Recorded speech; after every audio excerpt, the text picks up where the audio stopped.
All right, what's up, guys? Welcome back to another episode of the Living the Dream podcast. Today on the show, we have Sunny Drake, who is an award-winning playwright and the host of the podcast Climate Change and Other Small Talk. Sunny, how you doing? I'm doing really well. How about yourself?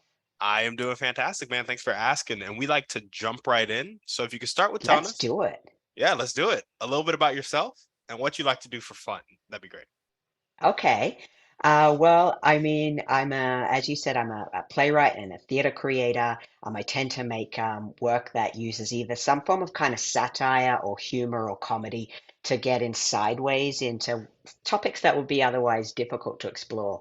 And for fun, at the moment, I'm completely obsessed with, I just bought an e-bike for the first time. And oh my God, it is a total dream.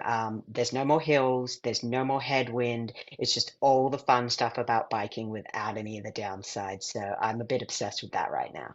I gotcha. How long ago did you get the e-bike? A couple months ago now. There we go. There we go. Well, very nice. Very nice. Tell us a little bit about the upcoming podcast. I know there's a cool story about that. Before we jump into the rest of the questions, I'd love to hear that. Yeah, well, so it's a theatrical podcast. It's going to be 9 episodes, audio dramas that dig into climate themes. And each of the episodes was made by a different creative team around the world.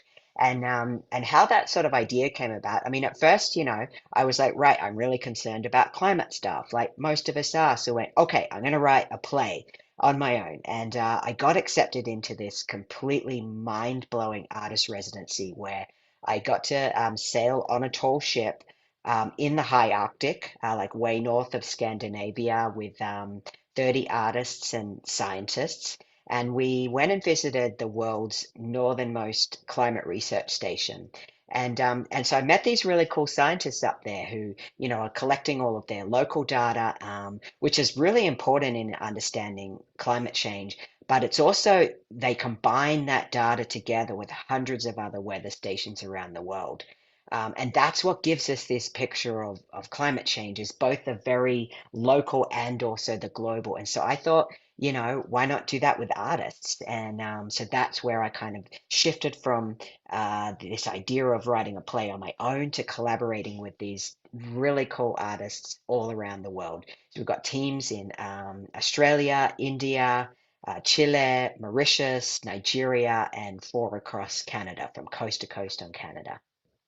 I gotcha. I gotcha. That's a really, really cool experience.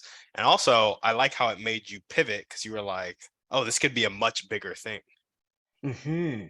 Yeah, yeah, absolutely. Yeah, it was, and I think that's just been so important all throughout my projects is just that willingness to go, you know what, no matter how good the first idea might be, that willingness to go, hey, some new circumstances have arisen and, to allow myself to be inspired by, stuff around me and kind of, and change very quickly, pivot very quickly into, bigger and brighter opportunities. Yeah, yeah, absolutely. Well, tell us a little bit more about being a playwright. What is it like writing plays, getting them to market, winning awards for them? Like, what's that whole process? Yeah, for me, every playwright works really differently. Like for me personally, I often, I'll have like a sort of observation about the world or a question or a something I'm mulling over. And, a lot of the first period involves like sometimes for years, I'll just be kind of percolating and thinking and observing while I'm busy working on other plays. Something new will just sort of be taking seed. And then it definitely involves a lot of like, sitting at the typewriter or at my computer, like tapping the keys. There's no shortcut to writing. Anyone who tells you there's any kind of other shortcut is kidding you. You've literally just got to sit in front of the computer and start moving your fingers across the keys. So a lot of it, involves, I used to earlier in my career kind of be more reliant on kind of waiting for that feeling of inspiration, that kind of creative something from the heavens to descend on me before I could create. But now I've access, writing is a skill and a muscle just like anything else. And I've exercised that now to where now if I'm tired or uninspired, I can still sit down and write.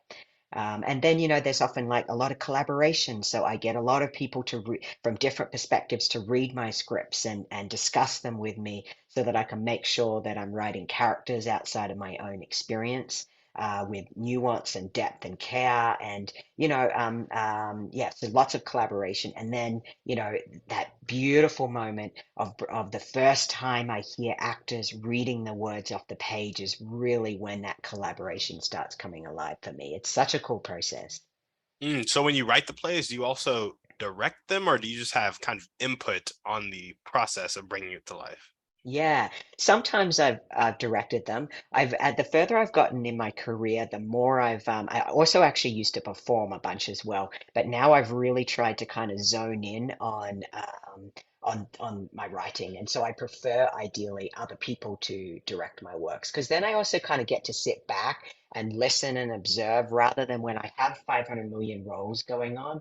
I feel like my writing suffers a little for it. So now I really, and also, there's just the most brilliant directors and actors and other folks out there that I want to collaborate with the best folks in the biz. And so, I want to really kind of focus on honing my writing craft and then work with these amazing other folks.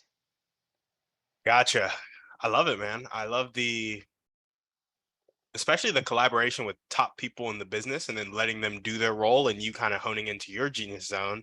Who are some would we recognize any of the names that you work with, any of the plays that you've written? Do they like go to Broadway, or are they more like niche in the community? Like, I don't know if do plays even Yeah. go to Broadway, or is that just musicals? Yeah, yeah, no, plays go to Broadway as well. And that's certainly, that's a big career goal of mine. I want my shows on Broadway, and I'm working there, and I'm gonna get there one day. So at the moment I've had my plays and works presented in 60 cities or over 60 cities across the world, in everything from very small venues to very large venues. Last year I had a comedy of mine called Every Little Nookie premiered in Stratford Festival, which is Canada's largest theatre festival and largest theatre. Yeah, so that was a total blast to get to have a work there. That's epic. Well, tell us a little bit more about your motivation. What really gets you up and keeps you going every day? Yeah. Yeah, I feel like I've got a couple of different sort of layers of motivation. There's kind of like big thinking, longer term me, and big thinking, longer term me is like, you know what? I want to know at the end of my life, I hope I have the opportunity to face my own death and be on my deathbed and reflect back. I want to be able to say to myself that I lived my life with integrity. I did everything that I could to throw down to try to get us out of some messes that we're in at the moment in our world. I wanna be able to look back and be really proud. And so in moments when I'm feeling like petty or smaller or something that really grounds me kind of going, how do I want to look back? How do I want to have showed up in this time? So that's kind of like a sort of bigger me layer. And then, just in terms of my craft, I'm very motivated by excellence. I love excellence in all of its forms. I want to be really, really, really fantastic at what I do. And I think that's the kind of beauty of if we look at, for example, you can look at anything going on in the world, but because I'm focused at the moment on the climate crisis, on the one hand, the kind of crappy thing is there's so much that needs doing. We got to make some really big change really, pretty quickly. And then the kind of amazing thing about that though is literally anybody, no matter who you are, look at, what you love doing, and there's a way that you can do what you love doing in service of this bigger thing, you know. So even if it's like you got to pay the bills in the day and you're working a job that you hate, then using carving out within your work, or in that kind of half an hour of the day that's your time to yourself, doing what you love doing and doing it in service of something bigger. Yeah. There we go. There we go. I like that. I like the two kind of different but fairly similar motivations there. Yeah. Yep. Awesome. Well, let's go ahead and jump into your dreams and goals. I noticed you said you wanted to hit some plays on Broadway. Tell us about some more, just what's your vision for your life professionally and personally? Yeah. I mean, yeah, professionally, I as well as kind of having my work presented in, on large stages across Canada and the US and internationally. I also currently expanding my work world into TV writing. So this year I'm going to be create writing pilots for two of my plays I'm going to turn into TV shows. So I really kind of I'm excited and interested to sort of stretch my creative muscles in a kind of related but different field, that also a field that has a really different impact in terms of scale of audiences, and and reach of shows as well. And personally, I mean, a goal I have in the next 2 years, I want to take I want to go on a special trip with each of my parents. And, so my mom, I'm plotting we're figuring out what we want to do together, a trip in Australia somewhere. That's where my family is. My dad, I might do a volunteer gig with together. And yeah, just kind of like going, oh, I hope that my parents are going to be around for a whole bunch longer, and my stepmom too. And just realizing, I gotta step it up and spend quality time with them while I'm able, because that tomorrow is not promised to anyone. So I wanna, spend that quality time now. That's a fact. When did you make the decision to want to go on a special trip with them? It was like during the pandemic. I actually kind of got stuck away from them because I live in Canada, or now I'm sort of split between Toronto and Los Angeles.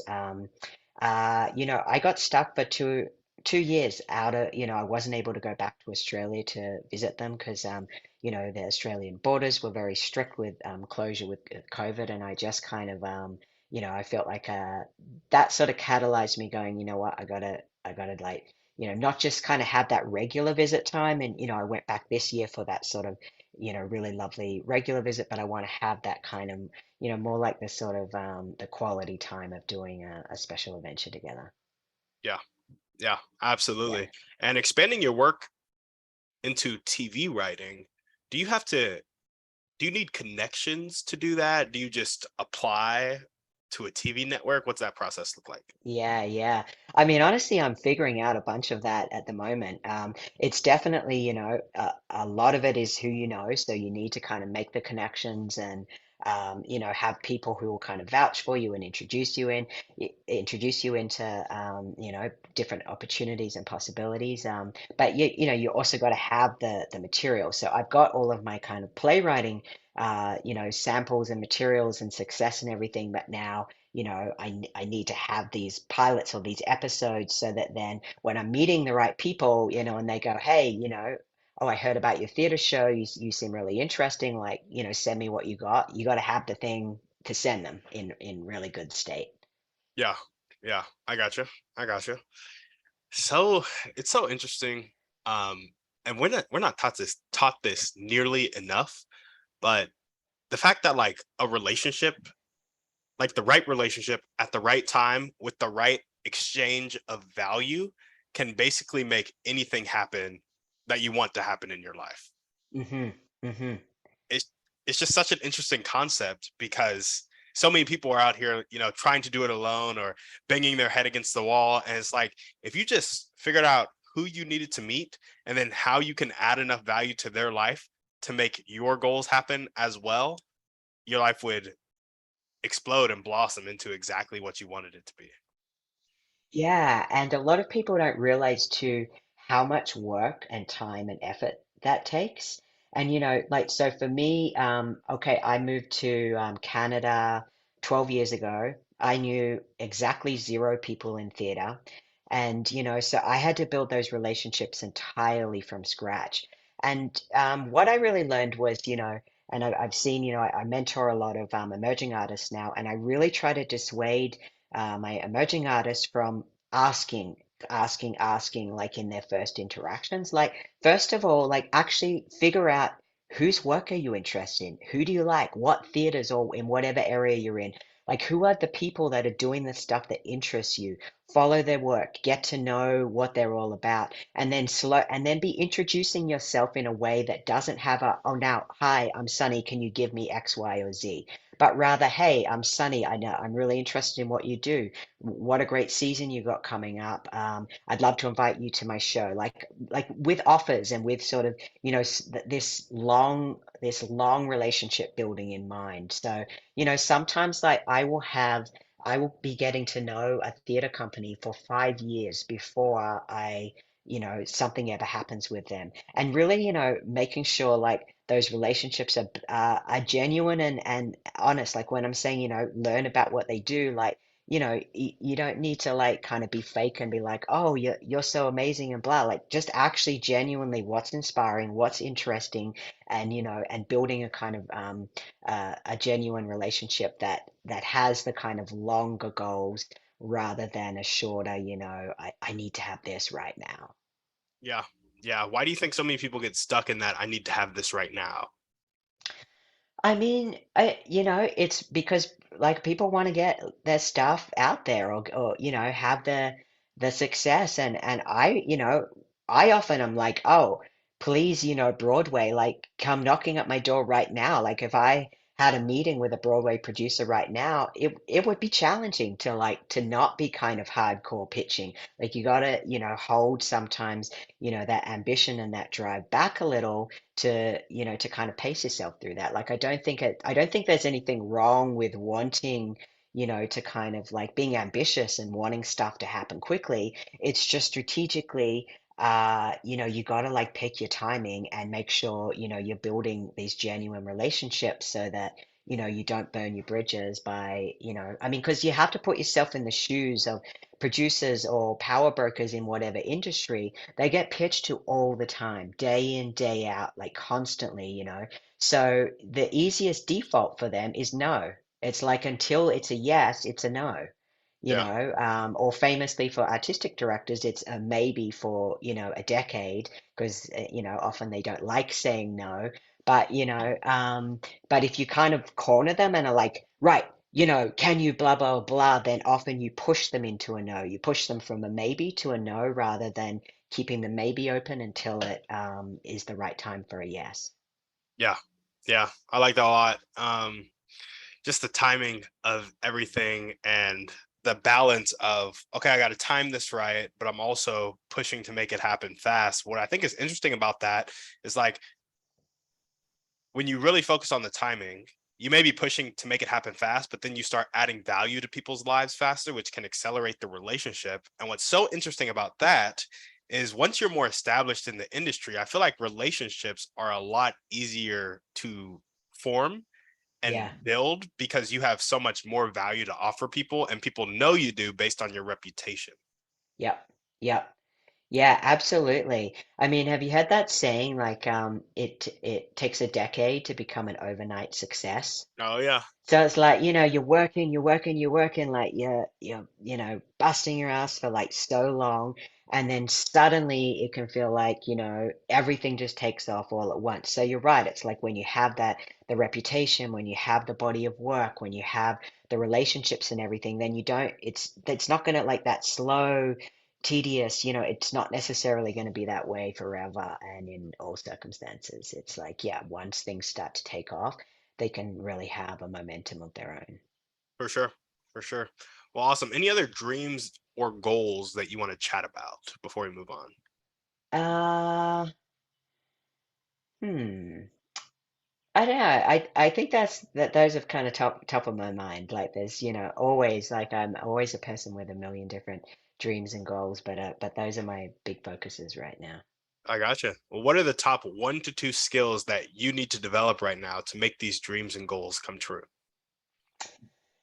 Uh, you know, I think one of them is like um learning, like keeping on sort of being discerning with not only kind of holding my bigger vision in mind. I'm actually very good at holding my very bigger vision in mind. What I'm not so good is letting go of the small actions that I think are going to get me to that big goal when so for example, if I've kind of set myself out a like, okay, here are my action items, here's how I'm going to get to that big goal.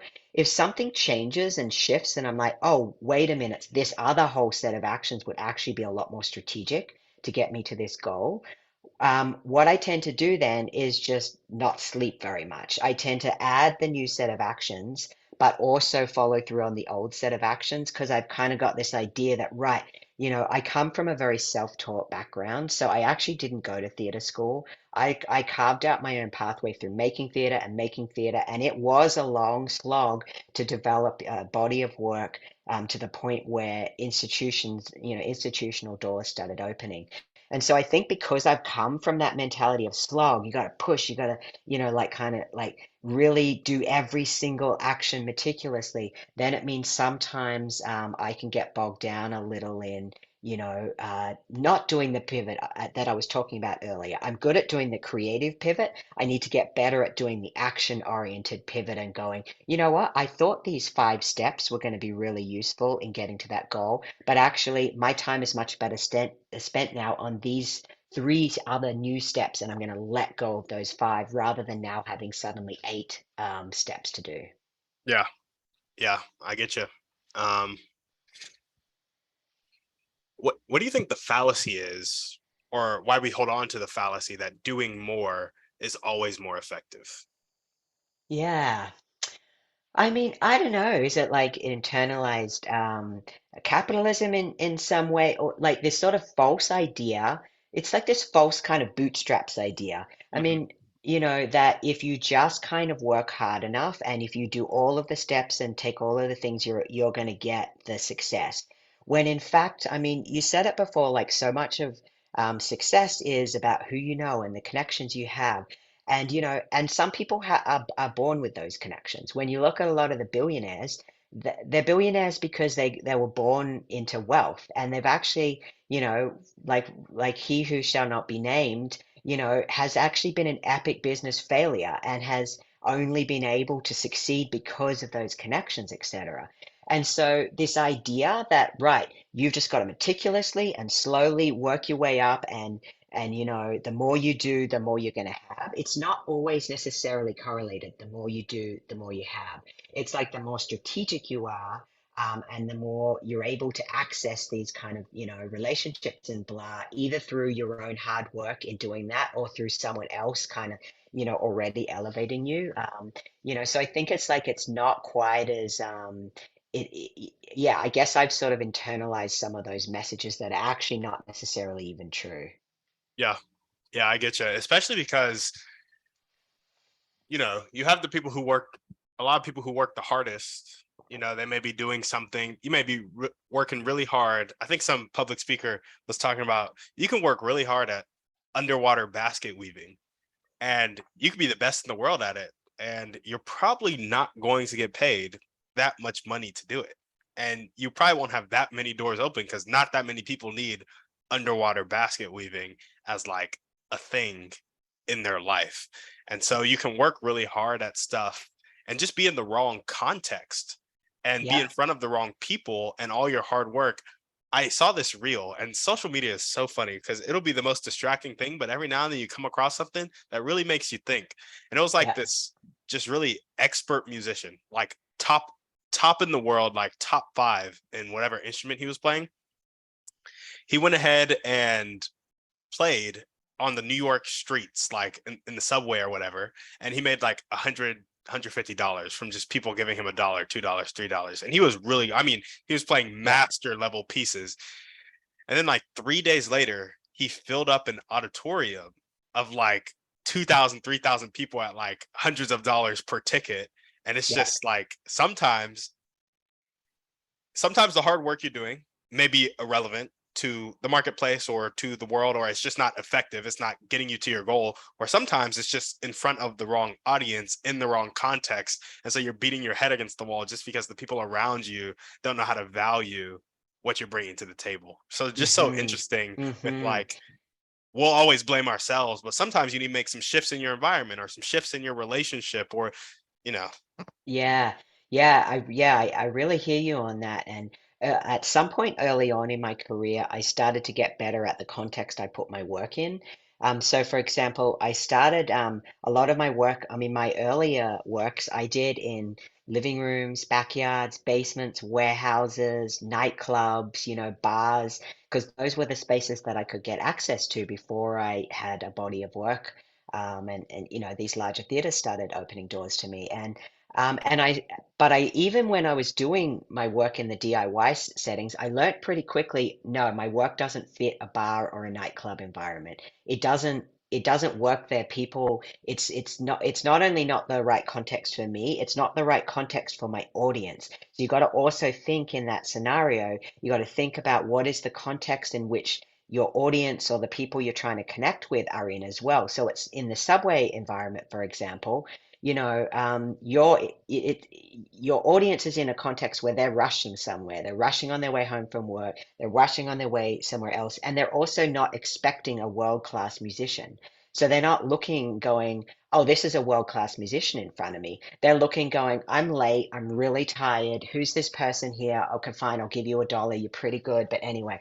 But so you got to also keep in mind not just where to, what is the mind space of your audience or the people you're trying to connect with as well. And the same goes too with like when you're making those relationships with people, like think about how and where are you approaching them? If you're approaching them in an environment and a space where they're maxed out and they've just been pitched to 100 times and they're tired, they're not actually going to be able to receive you in the right way. So you've got to be really careful and smart about how and when you approach other people too. 100%. I think that is it's a thought I've never really had, but you do really have to think about um, the context that your audience is in. And you don't want to catch them when, their kid is at the hospital. That'd be the wrong time to sell to them. And, not saying where people are being sold to at that period in time, but just keeping in mind their state of mind when you're trying to converse with them. It's a really good Hmm. point. Hmm. Hmm. Really good Yep. point. Yep. Well, awesome. What are the highest impact daily actions that are going to tick the needle forward towards your dreams and goals? Yeah. Well, I think we're on this theme, this role about relationships, and for me that, the daily acts of building those relationships are really important. So that could be, each day researching one person or or doing some form of kind of reach out to one person, whether that's like engaging with them on social media or sending them an email, congratulating them on something cool that's going on for them, or just doing that small step of research to know who is it, whose work are you interested in, who do you think is doing really great stuff that you want to be in touch with. So yeah, so the research and the doing actions towards building those relationships. I gotcha. I gotcha. And so after you make that first outreach and you start to have a conversation, how do you go about continuing that relationship? Because what I found is I was networking a lot in the real estate space because I'm a big real estate guy, love real estate syndication. That's how I'll be building my wealth. But I wasn't actively in the game because I wasn't marketing for properties and I wasn't raising capital from investors. So I would network with other real estate investors and they would tell me what they're doing. And then I would not tell them what I'm doing because I'm not doing anything. And so there wasn't a way to exchange value. And so it was hard for me to maintain that relationship. So how do you go about maintaining that relationship? I mean, okay, for example, every time I do have, so I don't have a theater show every day. I have like typically, I tend to have maybe one theater show premiere per year, plus maybe at other points in the year there might be a second production of another theater show or a workshop that I'm doing. So each and every time I have something that I'm doing, that's when I reach out and kind of go, hey, I saw you got blah blah going on. Congrats, that sounds really cool. I'm just about to premiere this new show. Let me know if you're free, and I'll put tickets on the door for you, including people who I know are in other cities. I'll be like, if you happen to be passing through Toronto or Stratford or wherever it is, let me know and I'll put tickets on the door for you. So every time I do have something going on, like, really reaching out to folks when that's happening, and not being stressed that it's okay if that's only once a year. And in fact, sometimes like it's better if it's once a year because, people don't like you don't want to be kind of, seen as like a nag of constantly, kind of getting in contact. Even if you've got really cool stuff going on, like people are busy too, so for me, it's about being strategic about, when I get in contact and yeah, Yeah. So it's like you're active doing stuff. So there's something for you to invite them to, and just making sure that it's like important enough and potent enough that one time, two times, three times, four times a year can maintain that relationship. Uh, yeah, I like it. yeah, yeah, definitely. I like it. Yeah, that was it's important to be doing stuff that is Yeah, worth inviting people to, or some way you can yeah, add value to them. yep, I like it. yep, definitely. Well, awesome, Sonny. What character trait do you most need to develop right now to make your dream life come true? I think that letting go. I think letting go. And maybe it's like also sort of learning to just kind of trust into this bigger picture. Trust into things may not always roll out how I had planned and how I'd thought, but trusting into like if I keep grounded in that bigger vision that I was talking about earlier, that I want to be able to look back and know that I threw down and did everything that I could, that you know, like trusting into, okay, I'm going to do the best that I can, and it's okay. It's okay to stop working for the day. It's okay to stop working for the day and to let it go, and a character trait, I guess, of sort of, of trust and belief that, that I'm going to do the best that I can. And, because I think I could get a little bit more rest. I could do with a bit more rest, and that would make my work more potent, to make sure I'm kind of having a balance and doing some other things too. For sure. I gotcha. Letting go.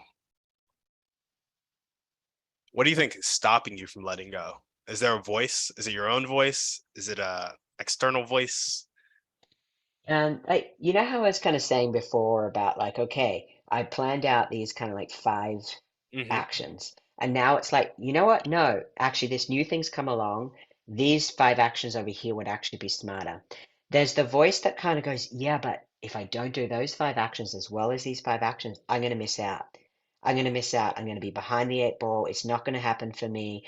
And in fact, so one of the it's kind of like, Pavlov's dogs, that like experiment where like the dogs, I think, never knew when, like, I think were they pressing a lever? I can't remember what the Something like experiment that. was, Yeah. but the point being that they never knew when they were going to get rewarded. They never knew, was this time you press the thing when I'm going to get the food, or was it going to be the fourth time? When it was random, it kind of created like more sort of like they kept on kind of like pressing the lever, compared to if it was, more consistent, then they would chill more.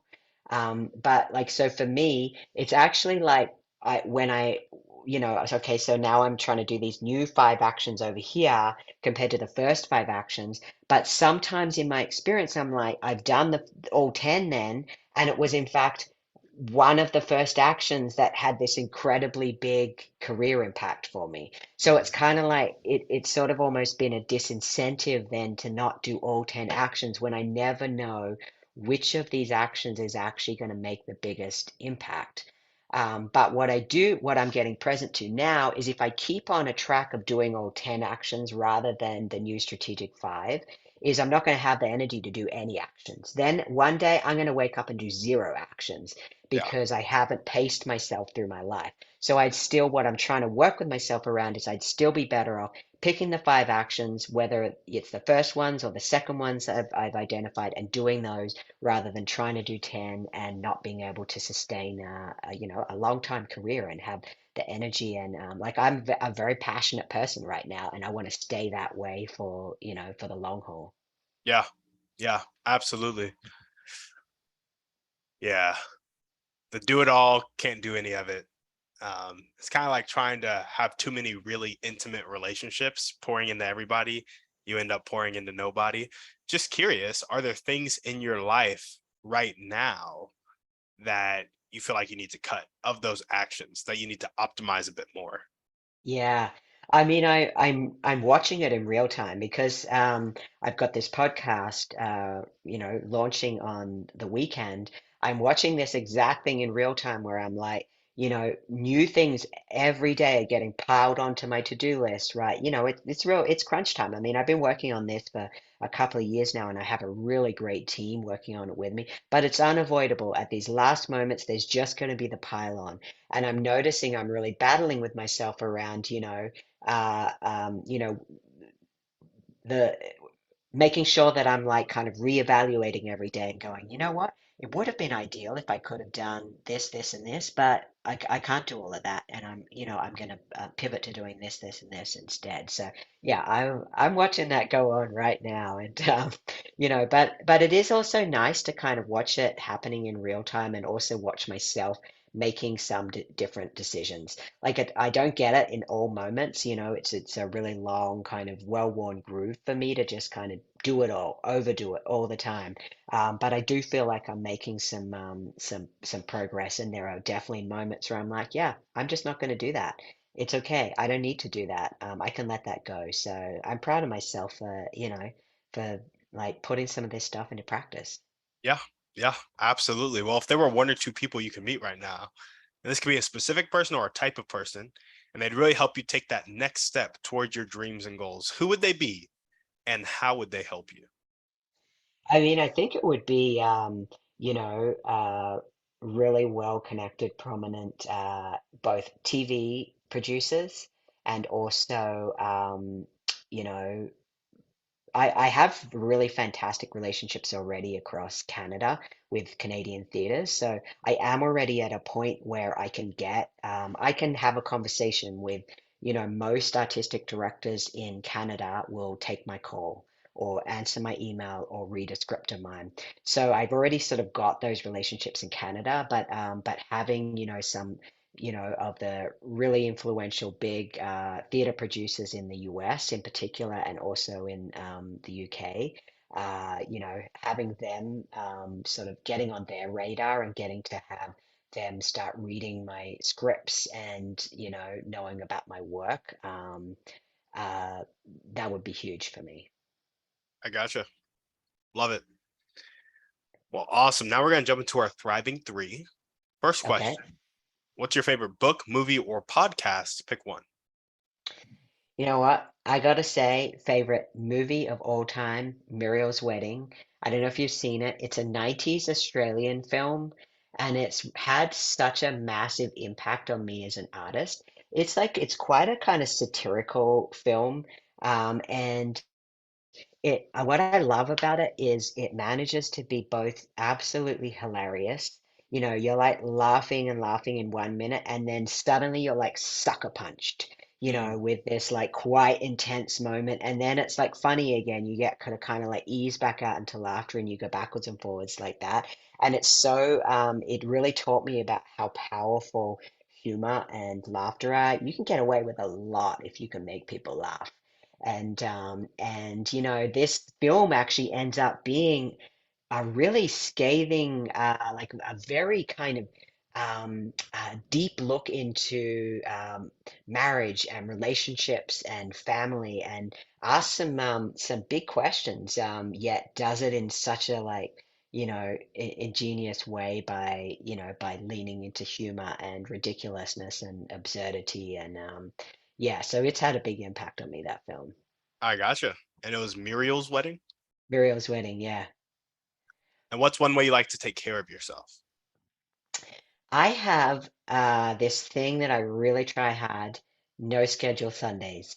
So I try I'm continually in and out of meetings or creative time or this or that or meeting with people, going to shows. So I need like one day a week where I don't have any plans. I might end up like hanging out with friends. I might end up, going on a little adventure. I might end up doing whatever, any number of things. I might even, in fact, end up doing some work. And often I do some work most days of the week.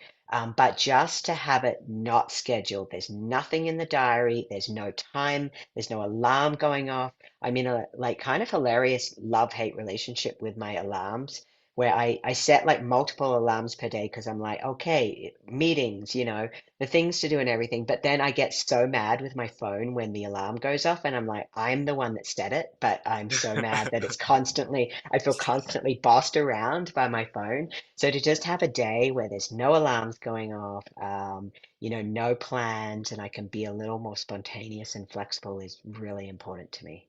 Yeah, I love it. And what's one action step you can take right now or continue to take if you're already doing it to meet those well connected, prominent TV producers and theater producers throughout Canada and the US? I think, being open to spontaneity and adventure, like often I end up meeting the right people when I'm doing the things I want to be doing. When I put myself into just kind of, the flow of like kind of going, okay, what show am I actually interested in going and seeing? Connecting with people authentically and, being myself and not kind of like not working at networking, rather instead just showing up to the things that I actually want to be at and, being who I am. That is often what, kind of what makes me meet the right people and in the right headspace. Yeah, yeah, absolutely. All right. We got our final series of questions now. You ready for it? Yeah, yeah, totally. These can get a bit personal. So if you don't want to answer any of them, just be like, I'm a pass. And I'll be like, all right, cool. Okay, no worries. What is one limiting belief that continues to pop up in your life, if any? I think that I'm not enough. It's that's that striving. I'm not enough. And I am, maybe it's even more like I am my achievements rather than just that I'm valuable and worthy just for me. It's like I'm only worth what my achievements are. And where does that come from? I think, like a little of what I was talking about earlier, like, sort of I feel like we kind of live in well, I certainly, I'll speak for myself. I've grown up in a culture that's very disconnected from, the natural world and disconnected from the interconnectedness of everything and very like, kind of individual, strivey and, so sometimes I can sort of lose sight of what's really important, which is the connections with people, the connections with nature, the connections with the planet and instead sort of feel a little like this, just one person floating around and I gotta like achieve, like, Yeah, or yeah, yeah. I gotcha. I gotcha. And do you have any limiting actions that reinforce this limiting belief? I think that the limiting actions are what I was talking about before of like Yep. the overdoing it. Like, I gotta answer every single email. I've got to like, you know, cross all of my T's and dot all of my I's all the time and be perfect. Yeah. Yep. I gotcha. So if you were to change that limiting belief into an abundant phrase that really spoke to your heart in the way that you needed to hear it, what would that phrase be? I'm worthy. I'm Mm, worthy. I'm valuable. I'm loved. I gotcha. Loved by whom? Uh, I don't know, like, loved by the people who are important to me, Yeah. including loved by myself. Hmm. Um, yeah, There we go. yep. Well, when the limiting beliefs start to take over, what thoughts or actions do you resort to in order to take back control?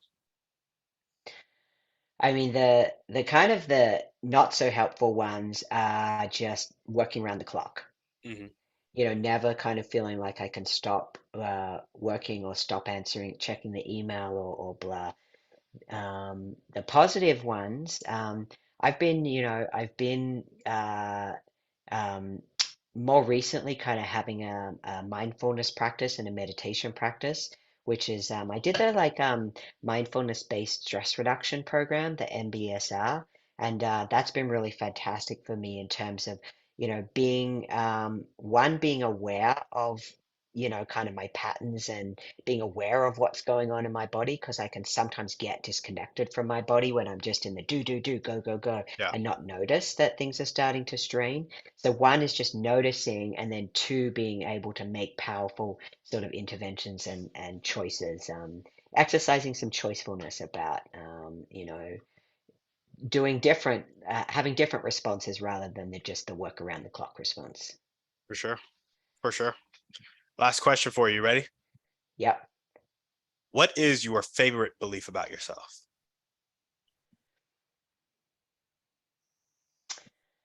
Uh, what is my favorite belief about myself? I think you know what? It's kind of like it, I can do it. Yeah, I can do it. Like it's the flip side, right? It's the flip side of what I've been talking about, which, sometimes, you know, um, this it works to my detriment, but also, I have managed to achieve some really cool stuff that I wasn't supposed to be able to achieve, I mean, I'm a trans person, and that's why I didn't go to theater school, was because at the time, I mean, theater schools are changing now. There's still a lot more work to be done, but at the time that I was going through theater school, it wouldn't have been a very welcoming place for me. And I yeah, was not supposed to be, prominent in theater like I have become. And I did that. I did it, and I did it with a lot of support and help from my community and people around me. And so I'm going to extend that from I can do it to, we can together as well, because it's very important to me to when I'm opening doors for myself or having doors open for me, it's very important to me to also like keep that door open and open doors for other people as well, like pass it around, and yeah, bring people along together, go along together with our successes. for sure. For sure. Well, there we go. Sunny, thanks so much for sharing all that. Cool. Yeah, thanks so much for having me on your show. Of course. Yeah, that's all we got for you. Is there anything else you want to chat about before we sign off? I mean, just an invitation to folks to join, join me and my team on this really cool worldwide tour for your ears, like a, journey around the world with these audio dramas. You can sign up for our newsletter, or check out the website climatechangeandothersmalltalk.com. Climate Change and Other Small Talk is also going to be, you can find it on Spotify, Apple Podcasts, anywhere you get your podcasts as well. So yeah, an invitation to join us on the journey. There we go. Well, if you guys are listening to this and you loved what Sunny had to say, you're looking forward to the premiere of that podcast, make sure to check it out. And when you do check it out, send it to a friend and leave a review because that is important for us podcasters. Thank you guys so much for listening. We will see you on the next one. All the links to find Sunny and find that podcast will be down in the show notes. Alrighty. On that note, we're out.